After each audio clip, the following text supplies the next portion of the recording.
का सार। भगवान कहते क्यों रो रहे हो, क्या तुम्हारा चला गया, क्या तुम लेकर के आए थे, क्या तुम्हारा तुमने दे दिया है, किससे तुम भय खाते हो, कौन तुम्हें मार सकता है। एक लाइन नीचे की मुझे सबसे प्यारी लगती है, सबसे नीचे लिखा है मैं हूं ना। इस वाक्य में कितनी जान है।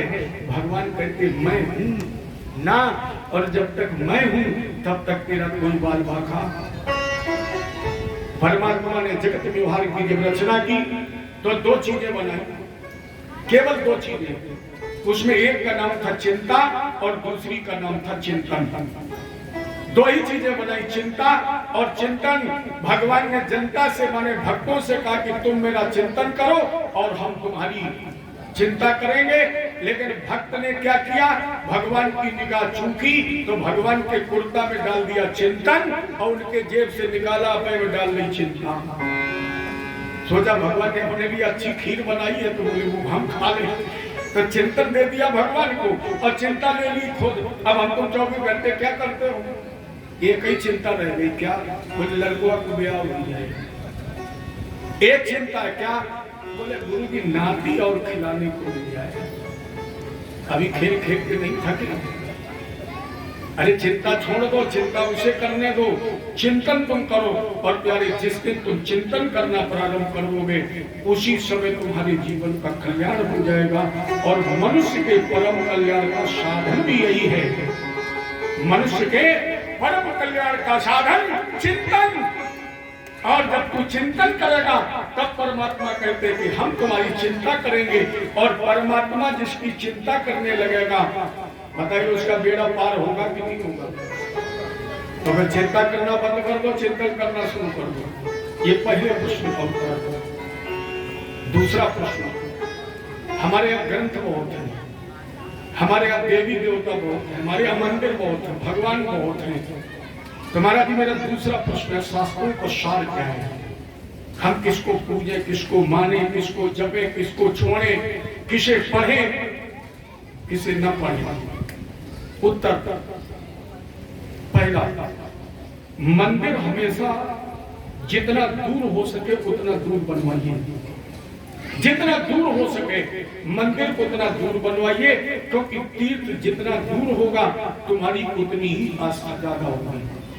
और नहीं तो आप लोग भी बताइए, इस सीताराम दरबार में और अयोध्या के सीताराम के दरबार में अंतर क्या है, कोई अंतर है? लेकिन मेरी समझ में विरोधी का 90% व्यक्ति शायद है जो साल में एक बार भी दर्शन करने आता हो। तो कहां जा रहे हैं, बोले हम अयोध्या भी जा रहे हैं। कहां जा रहे हैं, बोले शोभन सरकार का दर्शन करने। लेकिन शोभन सरकार ने दीवारों पर लिखवा रखा था कि आप अपने घर से दर्शन करने के लिए चले और रास्ते में जो मंदिर आपको मिल जाए उसी मंदिर में आप दर्शन करके अपने घर लौट जाइए, आपको हनुमान जी के दर्शन का लाभ मिल जाएगा। मेरे कहने का मतलब केवल इतना, जब तक ये प्रसन्न नहीं होंगे, जब तक ये प्रसन्न नहीं होंगे प्यारे पूरी ताकत लगा देना, तब तक अयोध्या के भगवान प्रसन्न। जब तक घर के देवता, कुल के देवता, ग्राम नगर स्थान के देवता प्रसन्न नहीं होंगे तब तक बाहर के देवता भी तुम्हारी मदद नहीं करेंगे। पर इसलिए इन्हें कुछ, इसीलिए तीर्थ दूर होना चाहिए। जितना दूर होगा उतनी तुम्हारी आस्था होगी, और जितनी तुम्हारी आस्था होगी तुम्हें फल भी उतना मिलेगा।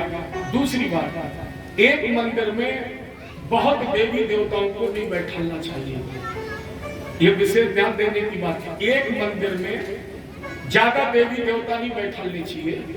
अगर आपने शंकर जी का मंदिर बनवाया है तो केवल उसमें शिव परिवार ही रखिए। अगर आपने सीताराम जी का मंदिर बनवाया है तो सीताराम, लक्ष्मण और ज्यादा से ज्यादा हनुमान जी को बैठा दीजिए, इससे ज्यादा मूर्तियां नहीं होनी चाहिए। अब आप कहेंगे क्यों, इसका भी एक कारण है।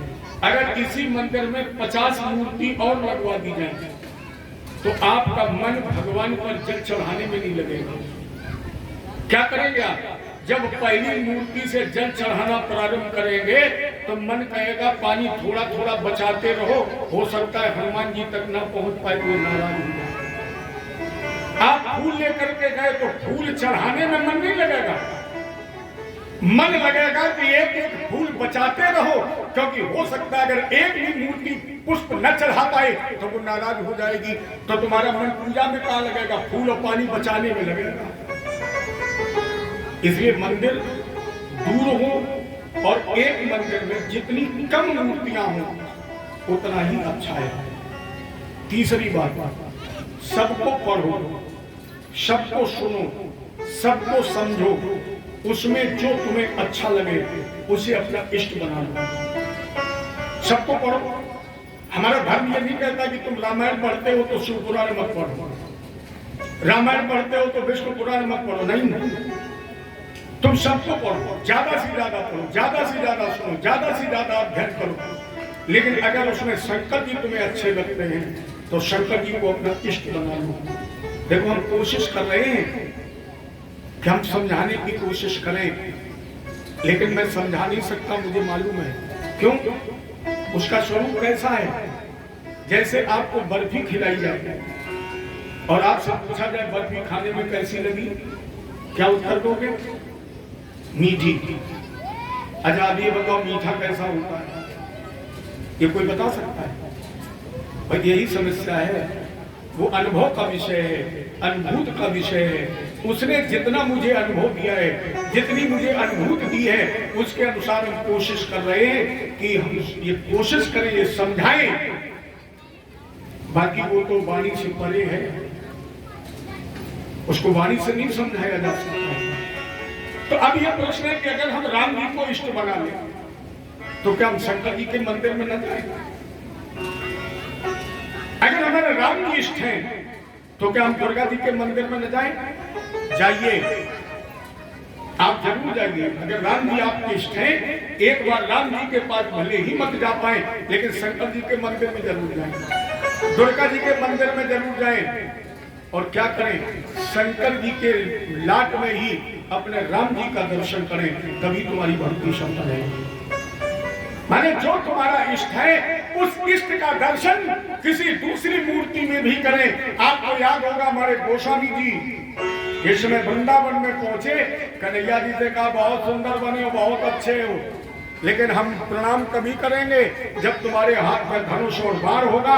अर्थात प्यारे प्रत्येक मूर्ति के अंदर जिस दिन तुम रघुनाथ जी का दर्शन करने लगोगे उसी दिन तुम्हारी भक्ति सफल हो जाएगी। इष्ट एक बनाए, एक को माने, लेकिन पूजा सबकी करें, सबका अध्ययन करें, सबका मनन करें, सबको पढ़ें। एक काम और करें, शंकर जी के मंदिर में जाएं तो शंकर जी को प्रणाम करके कहे भोलेनाथ, पहले तो हम राम जी की पूजा 1 घंटे कर लेते थे, मेरे पास वक्त था 1 घंटे कर लेते थे, लेकिन रघुनाथ जी ने मुझे ऐसे चक्करों में फंसा दिया कि मेरे पास अब 5 मिनट का समय नहीं। इसलिए भोलेनाथ हम आपके दरबार में आए हैं, क्यों, कृपा कर दो, फिर मुझे समय दे दो कि हम रघुनाथ जी का भजन 1 घंटे फिर करने लगे, तो इष्ट के प्रति आस्था का प्रदर्शन हो जाएगा और जहाँ खड़े हो उसका सम्मान भी हो जाएगा, उसका आदर हो जाएगा। कि वे तीर्थ हमेशा दूर रखें, ज्यादा से ज्यादा श्रद्धा रखें, समर्पण रखें और प्रत्येक के अंदर अपने परमात्मा का दर्शन करें। तीसरा प्रश्न, वो अजन्मा है, अविनाशी और नित्य शुद्ध है, लेकिन लोग कहते हैं वो जन्मा भी है, तो महाराज जी वो जन्मा क्यों है? बहुत सरल उत्तर, उसके प्रकट होने के लिए किसी आदेश की आवश्यकता नहीं है। बाबा क्या लिख रहे हैं? परमेश्वर तंत्र नशीर पर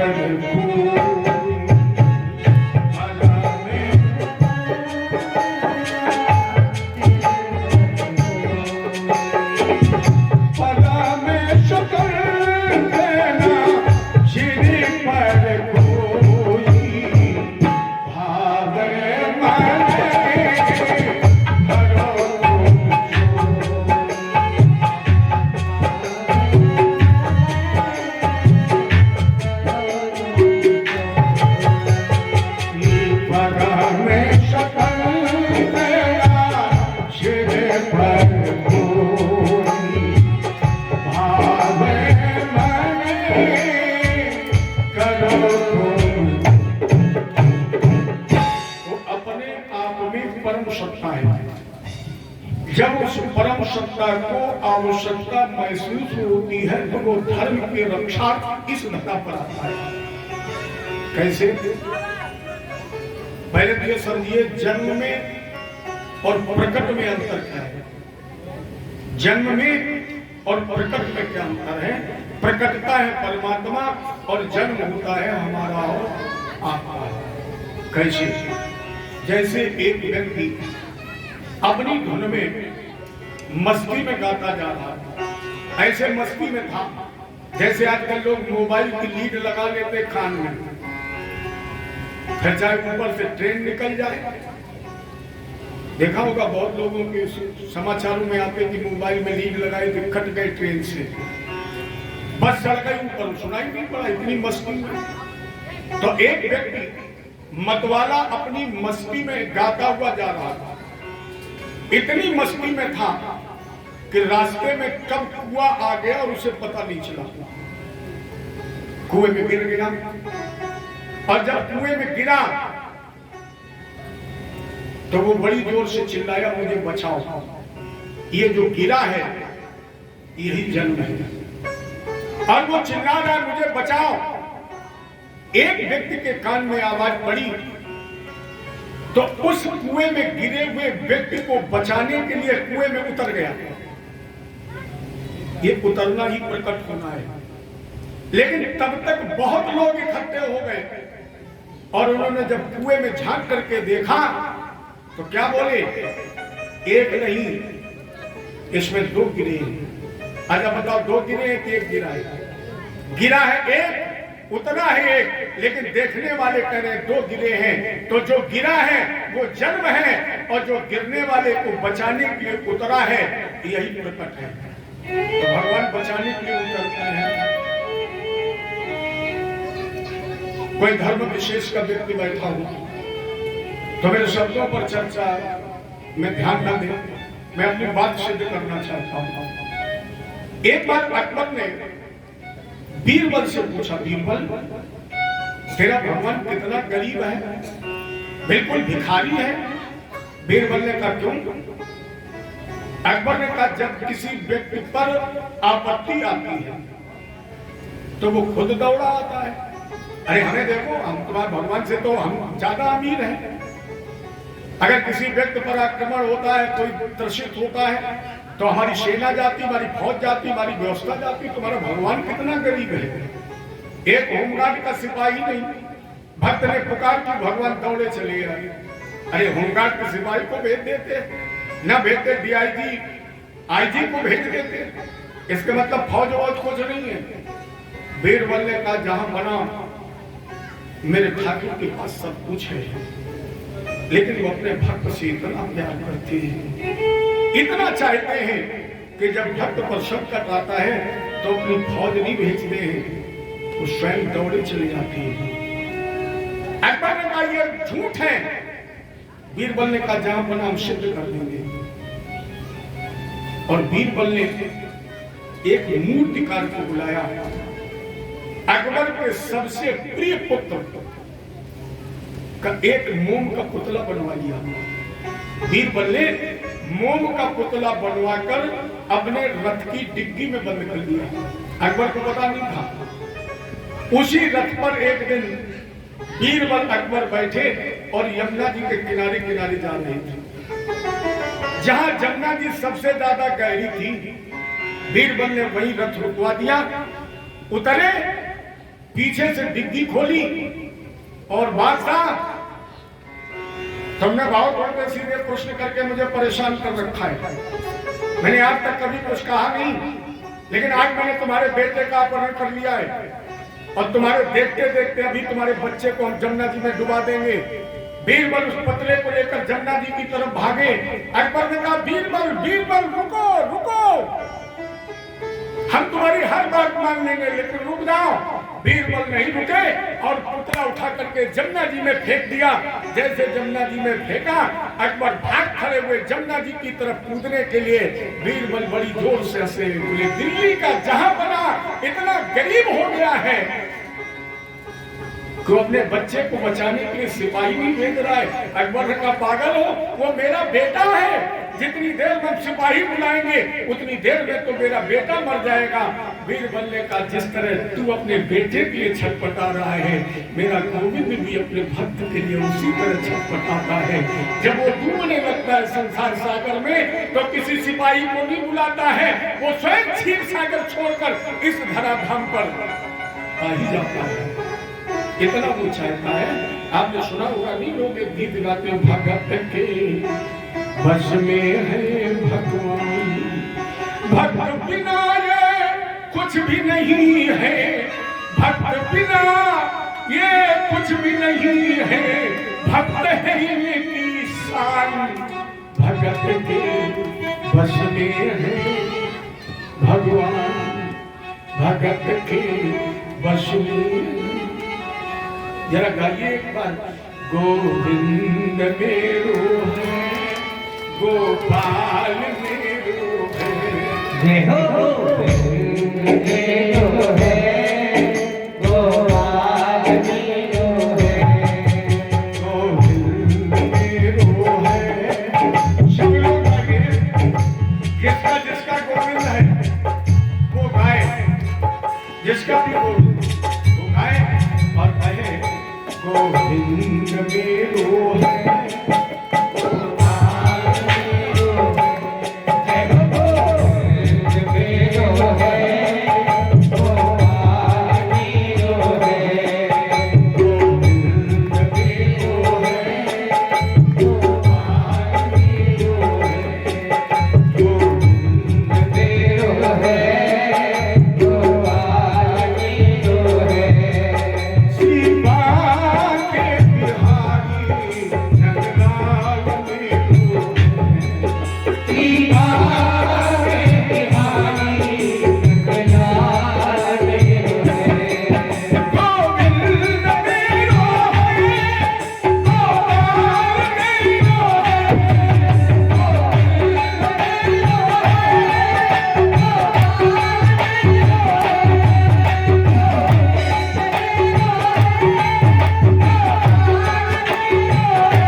कष्ट आपत्ति संकट आया निवारणार्थ धर्म संस्थापना।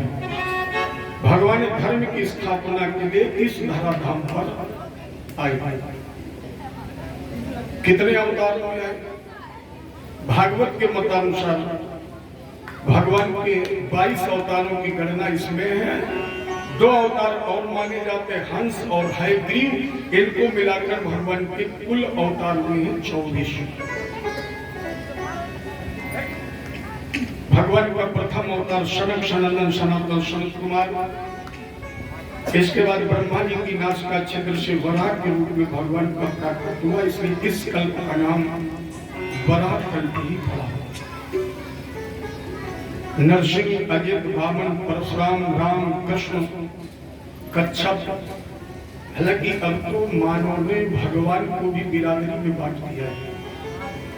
इतनी कलयुग में आधुनिकता है, इतना कलयुग का मानव बुद्धिमान हो गया है कि भगवान को भी लोगों ने जात में बांट दिया है, बिरादरी में बांट दिया। जैसे कहीं भागवत जी की कथा हो और अगर यादव जी वहां बैठे होंगे तो शाम को जरूर पंडित जी से मिलेंगे, महाराज जी ये बताइए भगवान क्षत्रिय थे कि यादव थे?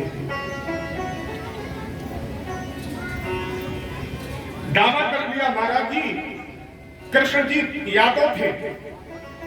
और जैसे यादव जी ने कहा कि कृष्ण यादव थे, एक ठाकुर साहब खड़े हुए बोले तो राम जी हमारे थे। और जैसे ठाकुर साहब बोले राम जी हमारे थे, पंडित जी बोले हम क्या कमजोर थे? तो फिर हमारे यहाँ परशुराम भी तो आए थे, बामन भी आए थे। लेकिन हम निवेदन करना चाहते भगवान को शुकर भी बने, उनको आप बिरादरी में मत बांधिए। कभी भगवान सुअर भी बने हैं, भगवान मछली भी बने हैं, भगवान कछुआ भी बने हैं, भगवान मोहिनी भी बने हैं, तो भगवान राम, परशुराम और वामन भी बने हैं। कोई ऐसी स्थिति नहीं है। अरे एक बात बताइए, बल्ब बहुत कीमती हो, डोरी बहुत अच्छी हो, स्विच सॉकेट भी बहुत अच्छा हो और पावर हाउस से करंट ही ना हो, खूब स्विच करवाना, बल्ब लगा लो 5000 का जलेगा।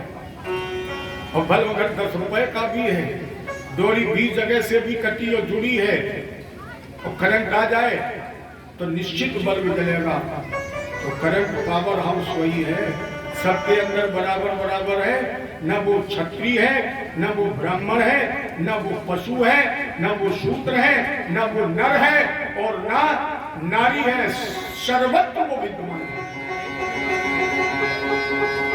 व्यवहारिक पक्ष में भगवान के 24 अवतार हुए, इसमें कलयुग में भगवान के 2 अवतार प्रमाणित हैं। एक अवतार है महात्मा बुद्ध का, लेकिन इसको भी लोगों ने विवादित कर दिया है। कुछ लोग कहते हैं महात्मा बुद्ध जो हो चुके ये भगवान का अवतार है, और कुछ लोग कहते नहीं अभी बुद्ध का अवतार होना है। खैर उस विवाद में भी पढ़ना भी नहीं है। हो गया तो ठीक, नहीं हो गया तो ठीक, क्योंकि होगा तो भी वो है और नहीं होगा तो भी वो है। भगवान का 24वां अवतार जनता विष्णु सुनामना कल के जगतपति महान। भगवान का 24वां अवतार विष्णु यश नाम के ब्राह्मण के यहाँ कल के रूप में होगा। ये भगवान के 24 अवतारों की घटना है, जिसमें भगवान कृष्ण बलराम भैया के साथ द्वापर में आए, और जब इन्होंने धराधाम का त्याग कर दिया तो इस पृथ्वी पर अधर्म, अनीति और कलयुग का साम्राज्य हो गया। तो शौनक जी का प्रश्न था फिर धर्म की गति क्या होगी, धर्म किसकी शरण में गया? शौनक जी ने जैसे जिज्ञासा रखी तो सूत जी ने कहा कि इस सारी चर्चा को श्रवण करने के लिए हमें आपको शुभ परिचित संवाद पर चर्चा करनी पड़ेगी। जिस शुभ परिचित संवाद को हम आप श्रीमद् भागवत के रूप में जानते हैं, जिसमें इन सारे प्रश्नों के उत्तर भी है, परीक्षित के कल्याण के संसाधन भी है। लेकिन अब इस कथा को सुने इसके पहले एक चर्चा और करनी चाहिए कि इस ग्रंथ को किसने लिखा, क्यों लिखा और इसके लिखने का उद्देश्य क्या है। जब तक ये चीजें हमें जानकारी नहीं होगी तब तक हमें अनुराग नहीं होगा। और बाबा ने क्या लिखा, बिन जाने न होए परतीति बिन परतीत होए नहीं प्रीति, बिना प्रीति ना भक्ति तड़ाई, जिम खगपति जल खींच किनाई। जब तक जानोगे नहीं, जीवन में इसका अनुभव नहीं करोगे, तब तक प्रेम नहीं होगा। और अगर अनुराग ना हुआ तो मेरी स्थिति कैसी रहेगी, जैसे जल और तेल की। एक घड़े में आपको पानी भर के दे दिया जाए और 50 ग्राम तेल दे दिया जाए, कह दिया जाए कि पानी में तेल डालकर मिला दो, मिल जाएगा। जब पानी में आप तेल डालोगे तो तेल ऊपर दिखाई पड़ेगा, लेकिन करना क्या है, मिलाना है। एक युक्ति करिए, शायद मिल जाए। क्या करिए, उस घड़े में मखानी चलाइए, और जब मखानी चलाओगे तो क्या पानी में तेल मिलेगा? जब तक मखानी चलती रहेगी तब तक ये लगेगा कि पानी में तेल मिल गया, लेकिन जैसे मखानी रुक जाएगी तेल अलग हो जाएगा और पानी। यही तो हमारी आपकी दशा है, यही है दशा। 4 घंटे के बाद जब चले, रास्ते में पूछा किसी ने कैसी कथा हो रही है, बोले बहुत सुंदर। अलग ही हो गए ना। अरे डारी मत कहिए, एक अक्षर बदल दीजिए, अर्थ बदल जाएगा। बहुत दिन कह चुके हो कि हमने कथा सुन डारी, अब सुन डारी मत कहिए। आज के बाद जब कोई पूछे उत्तर दीजिए कथा सुन ढारी। डा की जगह ढा लगा दीजिए, अर्थ बहुत अच्छा हो जाएगा। ढारी मैंने धारण कर लिया, और प्यारे दिन कथा को धारण कर लोगे, उसी दिन को इसमें मिल जाओगे। इसमें मिलना ही तो है, इन्हें धारण कर लो। और जब धारण करोगे तो तेल नहीं बनोगे, फिर क्या बनोगे? चीनी। फिर बन जाओगे शक्कर, जब इसे धारण कर लोगे। और जब शक्कर बन जाओगे तो एक लोटा में चीनी डालो, दूसरे में 2-3 बार अलग पलट दो, फिर मिलेगी, मिल जाएगी। इसलिए मिलने का प्रयत्न करिए। एक वाक्य के साथ वादे टूट जाते हैं, कोशिशें कामयाब होती हैं। वादे टूट जाते हैं, कोशिशें कामयाब होती हैं। हिम्मत क्यों हार रहे हो? कोशिश करो, और जब कोशिश करोगे तो हम होंगे कामयाब। देखा कभी दूरदर्शन पर विज्ञापन आता, हम होंगे कामयाब। कामयाब होंगे एक दिन, कब? बोले जब मिले स्वर मेरा तुम्हारा। जिस दिन श्रोता और वक्ता का स्वर एक हो जाएगा। जैसे अगर साउंड का बेस और हमारे वादक का बेस एक हो जाएगा, उस दिन या तो स्पीकर फट जाएगा या बेस का पल्ला फट जाएगा अपने आप। अगर दोनों के बेस एक हो जाएंगे, उसी प्रकार जब श्रोता और वक्ता का बेस माने आधार, बेस माने आधार, केवल ढोलक का बेस नहीं, बेस माने आधार भी होता है। और जिस दिन श्रोता और वक्ता का आधार एक हो जाएगा, उस दिन निश्चित हम इस भागवत रूपी अमृत सुधा में मिल जाएंगे। और जिस दिन मिल जाएंगे उसी दिन हमारा जीवन सफल हो जाएगा। इसलिए समझिए, भागवत का मतलब क्या? भावने भक्ति, बिल्कुल सरल अर्थ है। भागवत का मतलब है भा माने भक्ति, गा माने ज्ञान, वा माने वैराग, ता माने त्याग। और जिस दिन आपके अंदर ये 4 चीजें होंगी, फिर कल्याण में कोई कमी रह जाएगी। भक्ति, ज्ञान, वैराग और त्याग। अच्छा, 3 चीजें ऐसी हैं जो बहुत जल्दी करनी चाहिए। उसमें हम 2 आपको बताए दे रहे हैं, एक नहीं बताएंगे। अगर चाहोगे तो बता देंगे, अगर ज्यादा इच्छा होगी। हमारी इच्छा 2 ही बताने की है। उसमें पहली चीज है त्याग माने दान। एक क्षण विचार मत करना, मन कहे दान कर दो। एक क्षण आपने अगर विचार कर लिया तो निश्चित है उस दान में खोट पैदा हो जाएगा, फिर उतना नहीं हो सकता। इसलिए मन कहे दान, तो बाएं हाथ में धन हो, दाहिने में मत लीजिए, बाएं से ही दे दीजिए। क्योंकि हो सकता है दाहिने तक आते आते मन बदल जाए। अच्छा, मन ने कहा कि भागवत में 1100 दे दो, और अगर 1 मिनट आपने विचार कर लिया तो मन तुरंत एक तुरुप लगाएगा, ऐसा करो 100 बचा लो, 1000 दे दो। वो नहीं हो सकता है। इसके बाद दूसरा, गुरु की शरण। मन कहे गुरु की शरण में जाइए, विचार मत करिए। अगर आपने विचार किया तो निश्चित है कि फिर आप गुरु की शरण में नहीं जा पाएंगे। मन कहे तुरंत गुरु की शरण। अब यहां एक बात और ध्यान देने की है, गुरु करने का विषय है कि गुरु मानने का विषय? आप लोग उत्तर दीजिए। गुरु करने का विषय है कि गुरु मानने का विषय है? गुरु मानने का विषय है, गुरु करने का विषय नहीं। अब तो स्टेचर बन गया, हमने भी गुरु कर लिया है। चौराहे पर खड़े होकर के लोग कहते हैं हमने गुरु कर लिया। हमने कहा कौन सा तीर मार लिया, गुरु कर लिया? एकलव्य ने गुरु किया है कि गुरु माना है? एकलव्य ने गुरु माना, और जब गुरु मान लिया तो शायद अर्जुन से भी ज्यादा श्रेष्ठ धनुर्धर हो गया। इसलिए गुरु करे या न करे, गुरु माने जरूर। और जब माने अटूट श्रद्धा के साथ और अटूट अगर दृढ़ विश्वास के साथ गुरु को मान लोगे तो निश्चित है गोविंद भी तुम्हें अपनाने के लिए मजबूर हो जाएगा। लेकिन मानिए, गुरु करिए न करिए, मन कहे फिर विचार मत करिए। अब तो लोग एक और कहते हैं, गुरु करो गुरु करो जान के, पानी पियो छान के। एक बात बताइए, शिष्य के अंदर गुरु को जानने की क्षमता है? अरे आप अपने बच्चे को एडमिशन कराने जाएं और बच्चा कहे पिताजी रजिस्टर में नाम बाद में लिखो, पहले देख ले मास्टर साहब में पढ़ा पाएंगे कि नहीं पढ़ा पाएंगे। और जिस विद्यार्थी के अंदर ये भावना है कि मास्टर साहब पढ़ा पाएंगे कि नहीं, वो विद्यार्थी है कि वो मास्टर का भी मास्टर है। गुरु को आप जान नहीं सकते, गुरु को आप पहचान नहीं सकते। इसलिए गुरु के प्रति केवल श्रद्धा रखिए।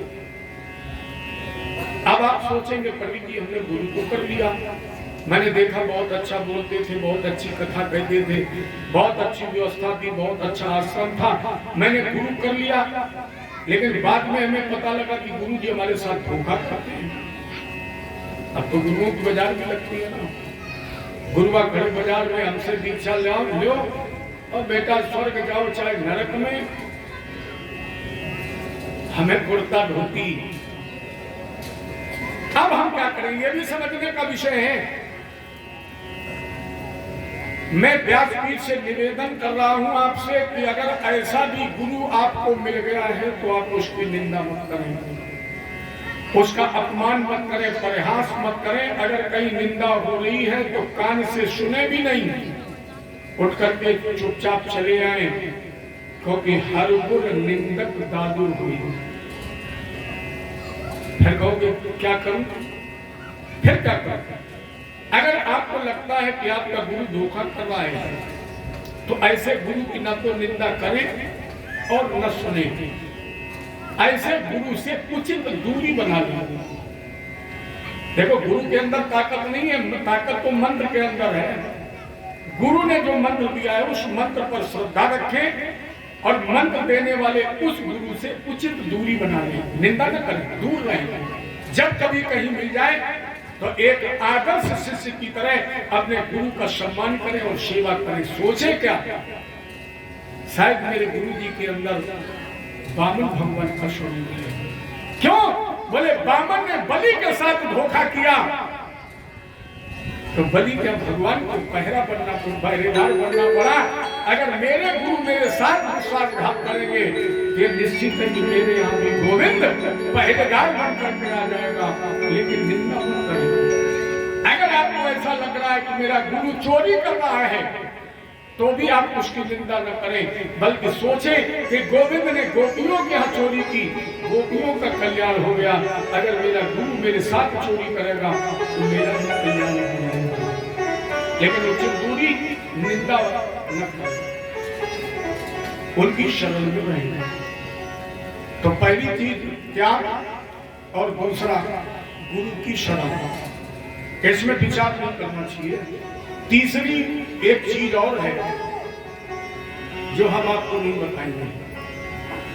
या तो ये वादा करो कि हमारे बताने के बाद आप उस चीज का प्रयोग नहीं करेंगे तो बता दें। बताइए, हम बताने जा रहे हैं, आप लोग प्रयोग तो नहीं करेंगे उसका। आत्महत्या। मैंने आप लोगों को पहले वचन ले लिया क्योंकि आपके अंदर मरने की विशेषज्ञता है, माताओं के अंदर। जैसे इन्होंने तो वैज्ञानिकों को भी, आप लोगों की बात नहीं है, वैज्ञानिकों को भी फेल कर दिया। अरे बताइए, जब वैज्ञानिक ने सल्फास बनाई होगी तो उसने सोचा होगा कि कोई खा के मरेगा। माता जी ने कहा टेबलेट तो बन गई, आप खा के देख ले परिणाम क्या होता। रिसर्च माता जी ने कर लिया। सरकार ने सल्फास बंद नहीं कर पाई, तब तक दूसरी माता जी ने कहा डाई देखें क्या काम करता है, सो डाई पी गई। इसलिए मैंने आपसे निवेदन किया, ये देश कीमती कण है, बहुमूल्य हीरा है, इसे जरा जरा सी भावुकता में नष्ट मत करिए। कभी अगर मन में आवेश आ जाए, क्रोध आ जाए, और ध्यान रखना, व्यक्ति क्रोध में हमेशा अपना नुकसान करता है। आपको गुस्सा आ जाए, आप कभी दूसरे का नुकसान कर ही नहीं सकते। जब भी गुस्सा आएगा हमेशा अपना नुकसान करोगे। एक मान भाव खड़े हुए बोले हमने तो दूसरे का कर दिया, क्या बोले मैं गुस्सा आ गई, हमने टीवी तोड़ दिया। अच्छा, जब गुस्सा ठंडी हुई तब नुकसान किसका हुआ सोचा? एक बोले हमने तो पत्नी का हाथ तोड़ दिया, हमारा कौन सा नुकसान हुआ, दे दिया डंडा, 3 जगह से टूट गया। अच्छा, गुस्सा ठंडा हुआ तब सोचो नुकसान किसका हुआ। लागो एम्बुलेंस पर अस्पताल ले जाओ, प्लास्टर करवाओ, 3 महीने नहवाओ धोआओ, खाना खवाओ, नुकसान किसका होगा? बनी बनाई मिल रही थी, चुपचाप खाने के। व्यक्ति हमेशा आवेश में अपना ही नुकसान करता है। तो कभी आप केवल माताओं की नहीं, हमारी आपकी भी चर्चा है कि कभी मन कहे आवेश में, क्रोध में कि अब हमें जिंदा नहीं रहना, मरना है, आत्महत्या करना है, कभी मत करना। 1 मिनट बैठ करके सोच लेना, और अगर 1 मिनट सोच लोगे तो ये निश्चित है कि फिर तुम मरोगे, फिर नहीं मर सकते। अर्थात ये ऐसे काम है, दान, त्याग, गुरु की शरण, इसमें विचार नहीं करना चाहिए। तो भा माने भक्ति, गा माने ज्ञान, वा माने वैराग, ता माने त्याग। अब दूसरा भाव भागवत जी का, भाष्यत सर्वलोकेषु गतिर्तस्य अलौकिकी वरेण्यं सर्वशास्त्रेषु तरस्याम भवं बुधौ। भाष्यत सर्वलोकेषु, भा प्रकाश का सूचक है, प्रकाश सच्चिदानंद का, जिसका प्रकाश 3 लोक 14 भुवनों में व्याप्त है, वो अक्षर है भाग। और महात्माओं, अपने देश में तो सारा खेल भागा है। अगर गौर किया जाए तो भारत में भाग के अलावा कुछ है ही नहीं। अपने देश का नाम क्या है? भारत। जिस कथा को हम सुन रहे हैं उस ग्रंथ का नाम क्या है? भागवत। इसमें कथा किसकी है? भक्त की, और भाषे ही तो है। भगवान ने भारत पर कृपा की, भगवान ने भारत पर कृपा की, भक्त को जन्म दिया, और भक्त को जन्म देने के बाद भगवान ने 2 रास्ते बनाए। एक रास्ते पर भय, भूख और भोग, दूसरे रास्ते पर भक्ति, भजन और भाव। इन 2 रास्तों पर ही हमें आपको चलना है। अगर आप भक्ति, भजन और भाव के रास्ते पर चले तो भाव से बेड़ा पार। ये भी भवसागर भी तो भाव से ही है। अगर आप भक्ति, भजन, भाव के रास्ते पर चले तो भाव से बेड़ा पार, और अगर भय, भूख और भोग के रास्ते पर चले तो भ्रष्टाचार में बेड़ा गर्क। तो एक तरफ है भवसागर, एक तरफ है भ्रष्टाचार। अगर भ्रष्टाचार में फंस गए तो फिर वही जन्म मृत्यु। अगर भक्ति, भजन, भाव के रास्ते पर चले तो भाव से बेड़ा पार। भाव दूसरा अक्षर है गा, गतिर तस्य अलौकिकी। जिसकी गति बड़ी अलौकिक है, जिसकी गति बड़ी दिव्य है। तीसरा अक्षर वा वर्णन सर्वशास्त्रेषु, जिसका वर्णन समस्त शास्त्रों में किया गया है। अथवा वरिष्ठम सर्वशास्त्रेषु, वरिष्ठम माने ज्येष्ठ, जो सबसे बड़ा है। भा का वा और अंतिम अक्षर है ता, तरंग भवसागरा, अगर उसका सेवन कर लेता है तो निश्चित भवसागर से तर जाता है। और ये मानस में प्रमाणित करे राम कथा भवभंग विमोचन, जो हमारे ठाकुर जी की कथा सुन लेते हैं और निश्चित भवसागर से पार हो जाते हैं। ये कथा श्री राम की है, ये है शोभा धाम की, ये कथा श्री राम की है, ये है शोभा धाम की, ये कथा श्री राम की है, ये है शोभा धाम की, ये कथा घनश्याम की है, ये है शोभा धाम की, ये कथा घनश्याम की है, ये है शोभा धाम की, ये कथा निष्काम की है, ये कथा निष्काम की है, ये है मीरा धाम की, ये कथा निष्काम की है, ये है शोभा धाम की।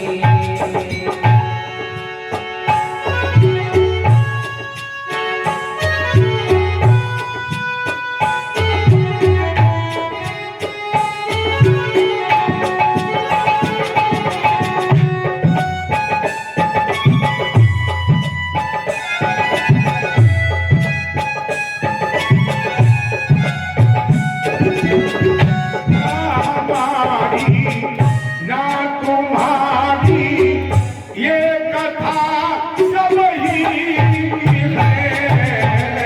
ना हमारी ना तुम्हारी, ये कथा सब ही है। ना है अब की ना है कब की, जब चाहो तब ही की है।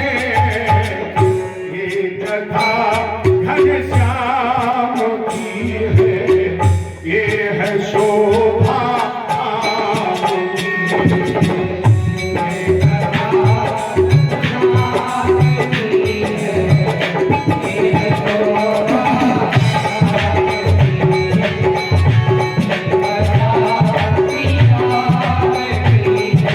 ये है शोभा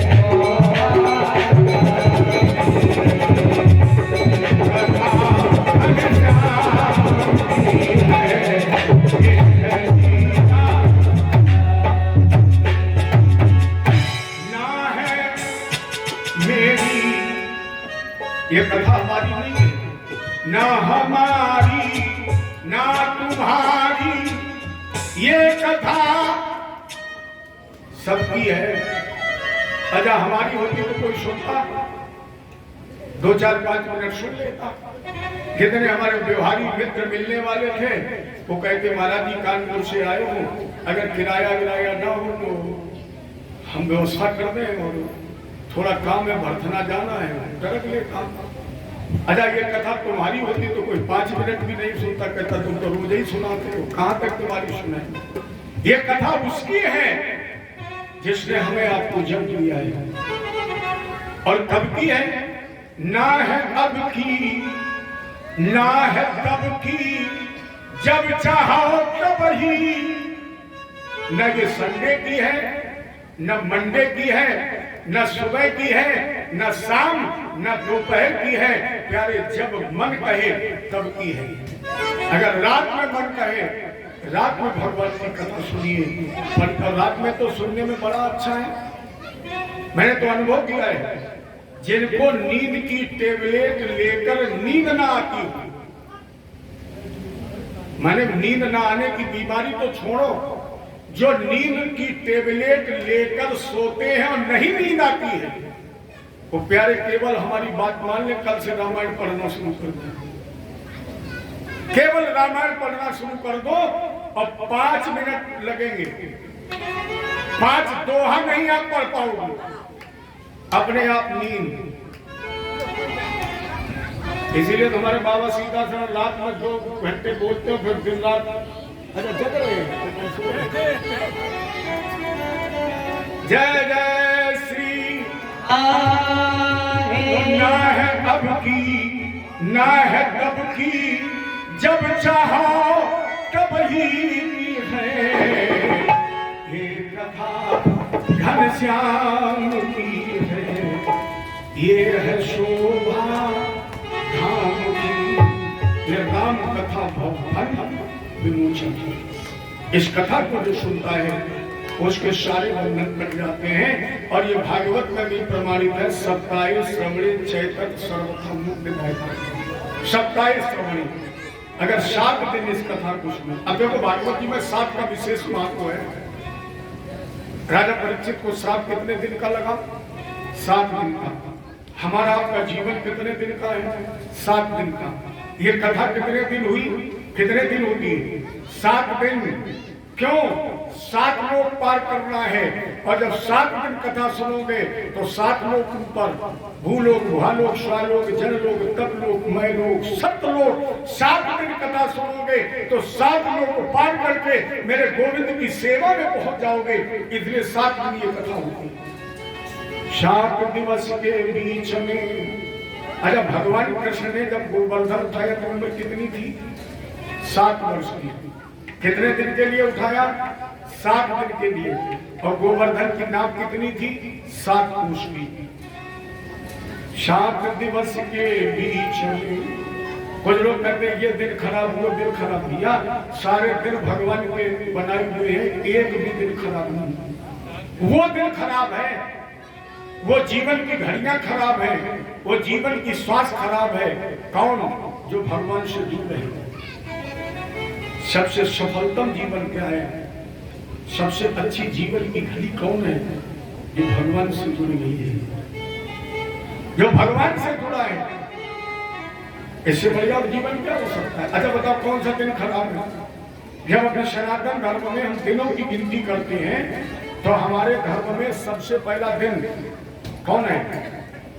इतवार। इतवार से गणना होती है अपने धर्म में। और इतवार माने होता है विश्वास। रामायण भी कह रही है श्रद्धा विश्वास रूपण। जब परमात्मा के प्रति श्रद्धा होगी तो तुम्हें अपने आप भगवान पर एक बार माने विश्वास हो जाएगा। और जब ठाकुर जी पर विश्वास हो जाएगा तो अगला दिन कौन है? सोम। चंद्रमा। चंद्रमा ठंडक देता है, निर्मल शीतल होता है। जब परमात्मा के प्रति हमें श्रद्धा और विश्वास होगा तो निश्चित होगा कि हमारा जीवन निर्मल हो जाएगा। और जब निर्मल जीवन होगा तो फिर मंगल होगा। और जब जीवन में मंगल होगा तो बुद्धि ठीक हो जाएगी। और जब बुद्ध को बुद्धि का विकास हो जाएगा तो निश्चित है कि गुरुवार को गुरु की कृपा हो जाएगी।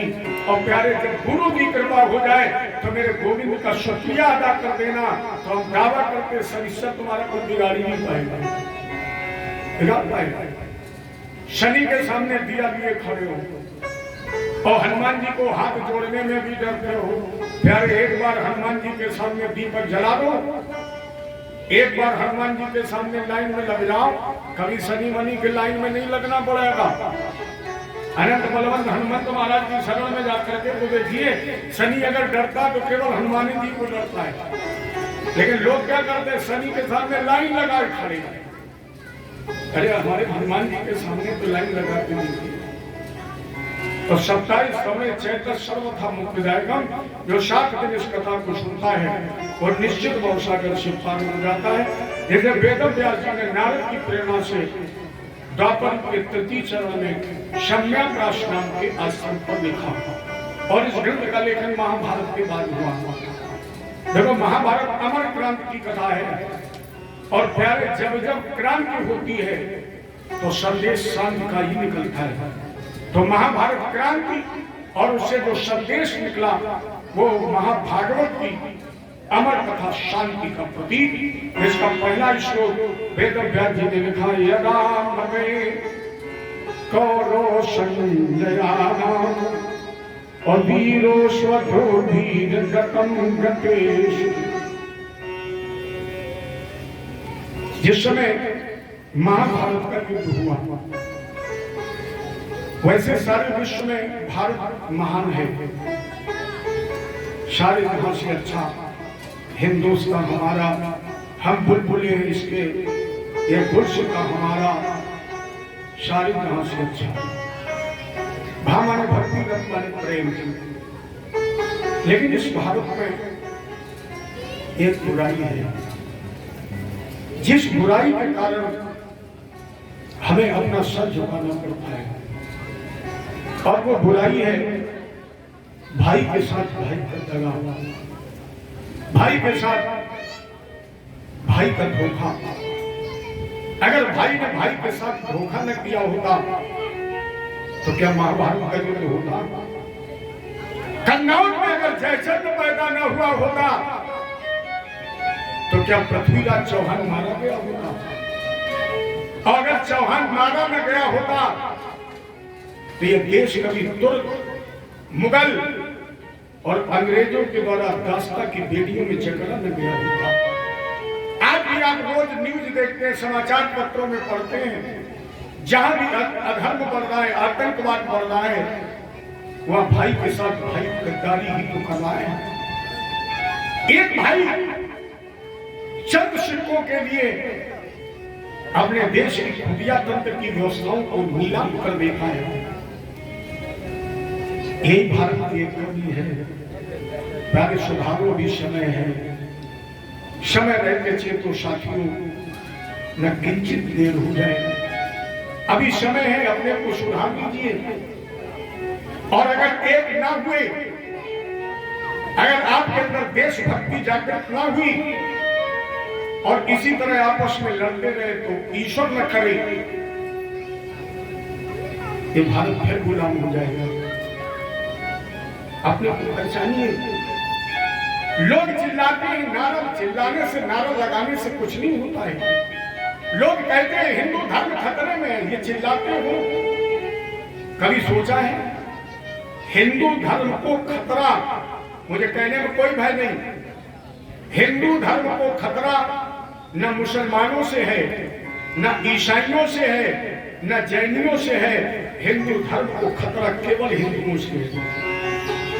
हिंदू धर्म को खतरा केवल हिंदुओं से है, क्योंकि कहीं इस तरह के जब आयोजन होते हैं, यहाँ तो खैर बिहार है, अधिकांश शहर और कस्बा में जब इस तरह के आयोजन होंगे तो कभी मुसलमान ये कहने नहीं आएगा कि लाउड स्पीकर की आवाज कम कर दो। सबसे पहले हिंदू आएगा, और हिंदू में भी जानकर कौन आएगा?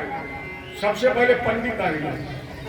हिंदू में पंडित आएगा और कहेगा महाराज जी कुछ आवाज कम कर दो। हमने कहा क्यों? बोले बच्चे की पढ़ाई में डिस्टर्ब हो रहा है। मैंने उस व्यक्ति से पूछा, अरे महाराज जी 365 दिन में तुम्हारा बेटा चपरासी नहीं बन पाया और 7 दिन में डीएम बन जाएगा, आवाज कम कर दो। अच्छा, बुरा मत मानिए, बहुत कड़वा शब्द है, लानत है हमारे आप जैसे हिंदुओं पर। बहुत लोग हिंदू यहाँ बैठे हैं, कहते हो हम हिंदू हैं, लेकिन कितने हिंदू ऐसे हैं जो अपने सर पर चोटी रखते हैं? कितने हिंदू यहाँ बैठे हैं जिनके मस्तक पर चंदन है? केवल कह देने मात्र से हम हिंदू हो गए। जगाइए अपने जमीर को। कोई ऐसा मुसलमान नहीं है जो मस्जिद में बगैर टोपी पहने जाता हो, और हम आप कोई भी ऐसा जैनी नहीं है जो जैन धर्म या बौद्ध धर्म, जो व्यक्ति बौद्ध धर्म अपनाता है वो सर मुड़वा देता है, उसे बाल मुड़वाने में शर्म नहीं लगती है, और हमें आपको चोटी रखाने में शर्म लगती है, चंदन लगाने में शर्म लगती है, मंदिर जाने में शर्म लगती है, भगवान पर जल चढ़ाने में शर्म लगती है, भगवान की कथा सुनने में शर्म लगती है, और कहते हैं हम हिंदू हैं। अरे जो तुम्हें देश मिला है, जो तुम्हें देश मिला, जो तुम्हें वेश मिला, जो तुम्हें परवेश मिला, प्यारे पहले उसे तो अपने जीवन में उतार लो, पहले उसे धारण कर लो। जो तुम्हें प्रतीक दिए गए हैं धर्म की पहचान, तभी तो होगी। और याद रखना, अगर तुम धर्म की रक्षा करोगे तो निश्चित है कि धर्म तुम्हारी रक्षा करेगा। मैं नहीं कह रहा, भगवान कृष्ण ने कहा, हे अर्जुन, धर्मो रक्षति रक्षता। अगर तुम धर्म की रक्षा करोगे तो प्यारे धर्म भी तुम्हारी रक्षा करेगा। हम कहते हैं हिंदू। अच्छा बताइए, अगर ये कार्यक्रम यहाँ नमाज अदा हो रही होती तो क्या इतने लोग कथा सुन रहे होते? बोले अभी नहीं, वो कृष्ण जन्म वाले दिन चलेंगे। अरे उस दिन भी बताना, कथा तो हो ही जाएगी, क्योंकि हमने बयाना लिया है, जितने लोग कार्यक्रम कराने वाले उतने लोग सुन लेंगे तो भी हो जाएगा, वो भी नहीं सुनेंगे तो भी कथा तो हमें तो पूरी करनी पड़ेगी। सुन लीजिए, कथा ठाकुर जी की है, तुम्हारी उसकी है जिसने तुम्हें पैदा किया है। उन लोगों से पूछो जो कथा सुनना चाहते, भगवान ने कान नहीं दिए, वो सुन सकते हैं। तुम अपने को धन्य मानकर भगवान को धन्यवाद दीजिए कि कम से कम तुम्हें यहाँ तक चलकर आने के लिए पैर को दिए हैं। उनसे पूछो तो चलकर आना चाहते हो, भगवान ने पैर नहीं दिए, तुम्हें तो सब कुछ दिया है। ये मिटाइए अपने देश की इस बुराई को, क्योंकि हमी ने हमी को जो खाया न होता भैया, अरे हमी ने हमी को जो खाया न होता तो गैरों ने कबूजा जमाया न होता।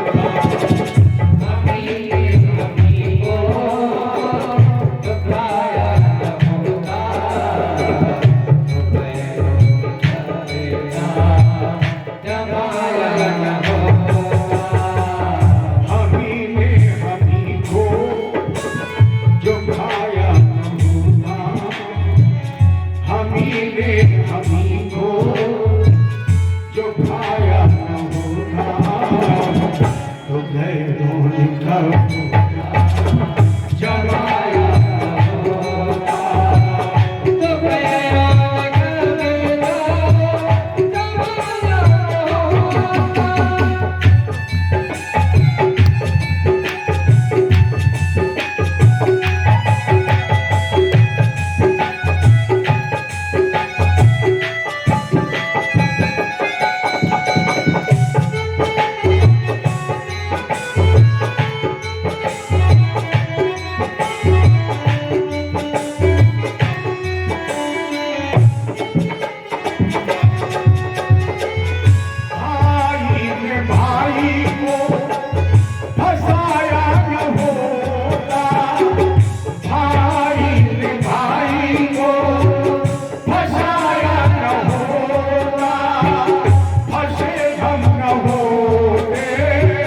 वीरेश्वथो वीर गतम गतेषु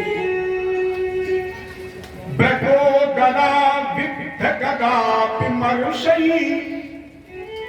भगवनोर्दण्डे धृतराष्ट्रपुत्री। इस समय धृतराष्ट्रपुत्र दुर्योधन की दाहिनी जंघा प्रतिज्ञा के अनुसार भीम ने तोड़ दी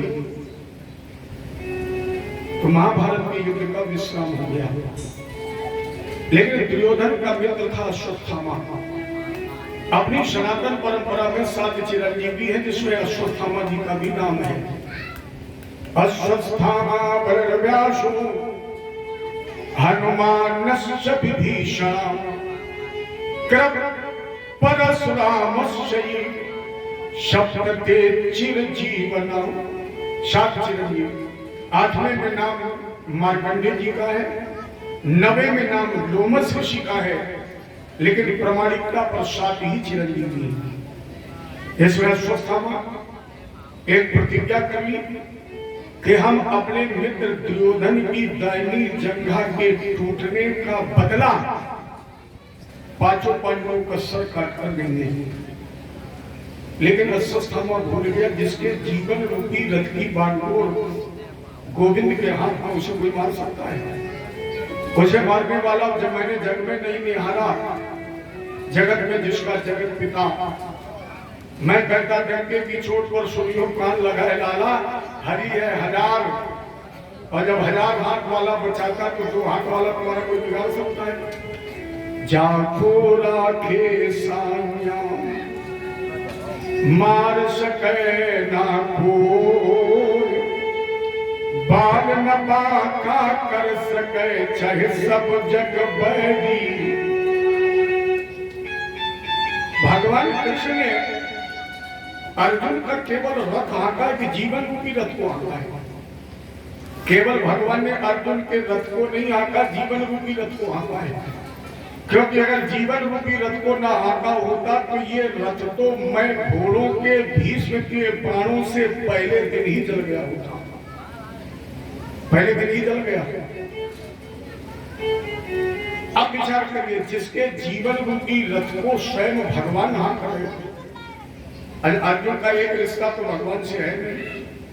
पहला रिश्ता भक्त और भगवान का है, दूसरा रिश्ता नर नारायण का है, तीसरा रिश्ता दोनों भाई हैं, क्योंकि भगवान कृष्ण की बुआ के लड़के हैं, भाई हैं। एक रिश्ता अर्जुन मालिक है और भगवान हमारे नौकर हैं।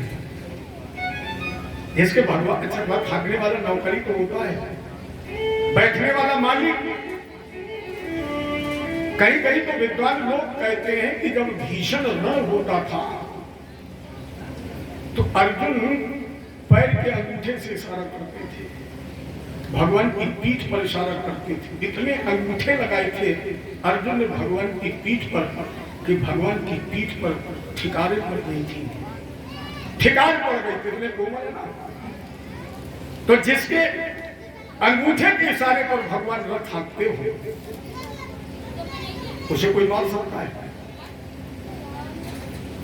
एक बड़ा अजीब रिश्ता है। अर्जुन बहनोई है और भगवान कृष्ण साली है। जिसका साला स्वयं भगवान है, कौन उसे मार सकता है? इधर अश्वत्थामा ने प्रतिज्ञा, अब पांडव सो रहे हैं लेकिन भगवान करवट बदल रहे हैं।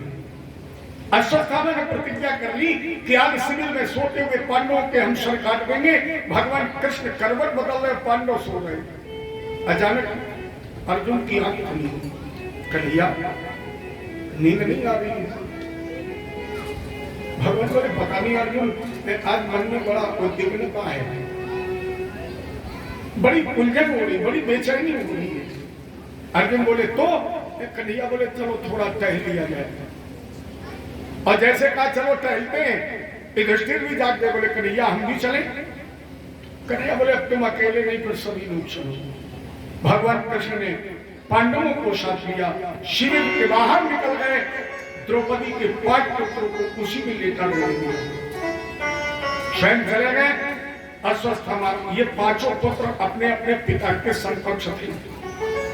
अश्वत्थामा ने प्रवेश किया, आवेश में ये पांडवों को नहीं पहचान पाया और पांडवों के निर्बरार 5 बंदों के सर कट दिए और केवल सर काटते नहीं, सर लेकर के दुर्योधन के पास गया। मित्र दुर्योधन, मैंने आपकी शत्रुता का फल अदा कर दिया, मैंने 5 पांडवों के सर काट दिए। दुर्योधन ने कहा कि मुझे भीम का सर दे दो, क्योंकि दुर्योधन सबसे ज्यादा शत्रुता भीम से ही मानता, तो भीम का सर दे दो। और जैसे अश्वत्थामा ने भीम के पुत्र का सर भीम समझकर दुर्योधन के हाथ में दिया और दुर्योधन ने उस सर को दबाया तो चट से टूट गया। दुर्योधन ने कहा, नहीं अश्वत्थामा, ये भीम का सर नहीं है, ये भीम का पुत्र है। अश्वत्थामा, तुमने पांडवों का अनिष्ट नहीं किया, तुमने तो पांडवंश का ही दीपक बुझा दिया। अश्वत्थामा, मेरी शत्रुता पांडवों से थी, पांडव पुत्रों से नहीं थी, वो तो दुर्मुहे बच्चे थे, वो बालक थे। और फिर मेरी शत्रुता को पांडवों से भी नहीं गई, क्योंकि युद्ध का परिणाम घोषित हो गया। मैंने हंसी हंसी पराजय स्वीकार कर ली। मित्र, तुमने मेरे उपकार की जगह अपकार किया है। दुर्योधन ने मुंह घुमा दिया और महायात्रा प्रारंभ कर दी। अब यह पश्चाताप करता है। पहले मैंने बताया, आवेश में व्यक्ति हमेशा अपना नुकसान करता है। अब दुर्योधन पछता रहा है, अश्वत्थामा रो रहा है, पश्चाताप कर रहा है। और उधर माता शिशूनाम निधनम सुतानाम अन्यसम्य घोरम परितभ्यमान तदा रुदत्तो सकला कुलाक्षी अताम संकायन्ना हकिरीटमा माता शिशूनाम निधनम सुतानाम। जैसे सूर्योदय के समय कृष्णा माने द्रौपदी शिविर में प्रविष्ट हुई तो 5 पुत्रों के धड़ शरविहीन पड़े थे, पछाड़ खाकर रोने लगी। महात्मा, उस मां से पूछो जिस मां ने सूर्यास्त के समय अपने एक नहीं 5 पुत्रों को गोद में लिटाकर स्तनपान कराया, जिनने 5 बच्चों को अपने गोद में बैठा कर मुंह में निवाला रखा, जितने अपने 5 बच्चों को शयन कक्ष में विश्राम दिया हो, सुलाया हो और सुबह आंख खुली हो तो 1 2 3 नहीं 5 बच्चे एक साथ मृत नहीं शरविहीन पड़े हो, बिलक बिलक रो रही थी। ये ममता मां की ममता है, जिसको मां छोड़ नहीं सकती। और मैं वो गैया हूं जो अपने बछड़े को छोड़ नहीं सकती।